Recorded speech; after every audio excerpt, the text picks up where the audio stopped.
అందరికీ నమస్కారాలు. ఇప్పటికే కాలాతీతమైంది, అందువల్ల నేను ఎక్కువగా మాట్లాడను. స్వర్గీయ నందమూరి బసవతారకం గారి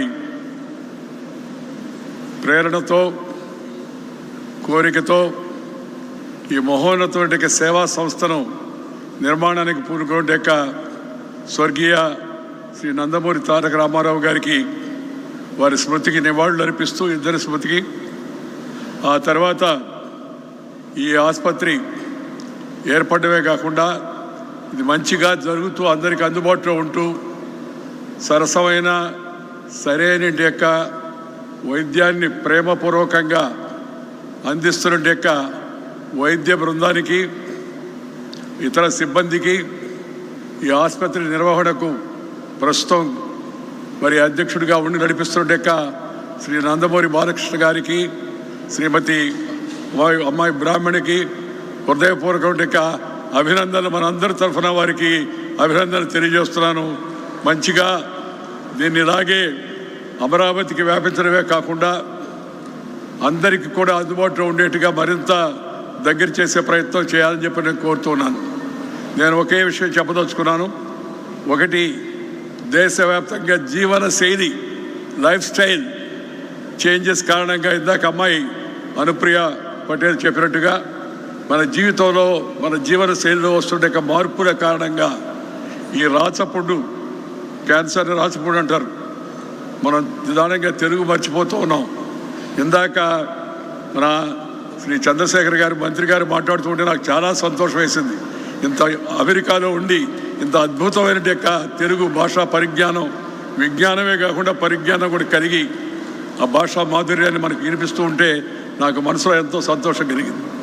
ఇవాళ ఈ యొక్క శ్రీమతి బసవతారకం క్యాన్సర్ హాస్పిటల్కి మొదట విరాళాలు ఇచ్చిన వాళ్ళందరినీ కూడా నేను హృదయపూర్వకంగా పేరు పేరున అభినందిస్తున్నాను.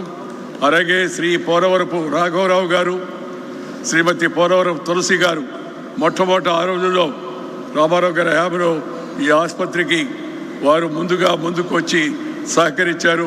ఇప్పుడు దేవయ్య గారు, వారి సతీమణి ఇప్పుడు మనకు మళ్ళా వారు కూడా ఈ యొక్క సహాయం చేసే బృందంలో చేరారు.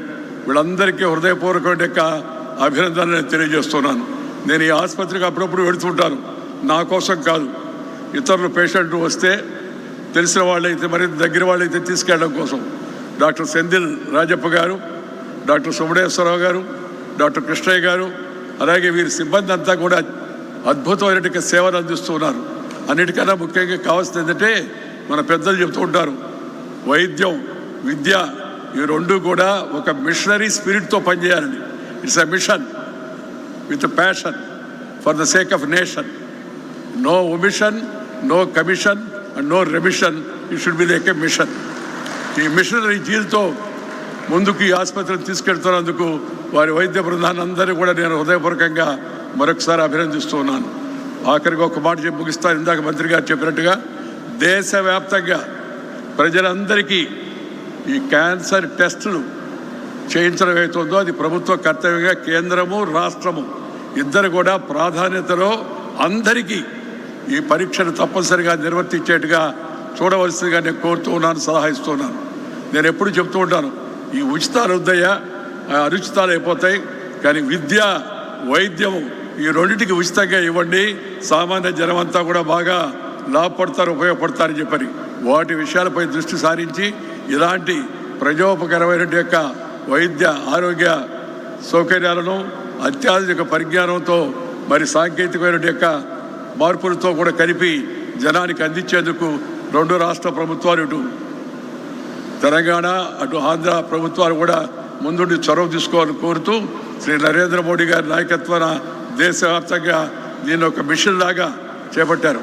ఆ మిషన్లో మనందరం కూడా భాగస్వాములై ఆరోగ్య భారత నిర్మాణకు సహకరించవలసిందిగా కోరుతూ మీ అందరి సెలవు తీసుకుంటూ నమస్కారం. జై హింద్.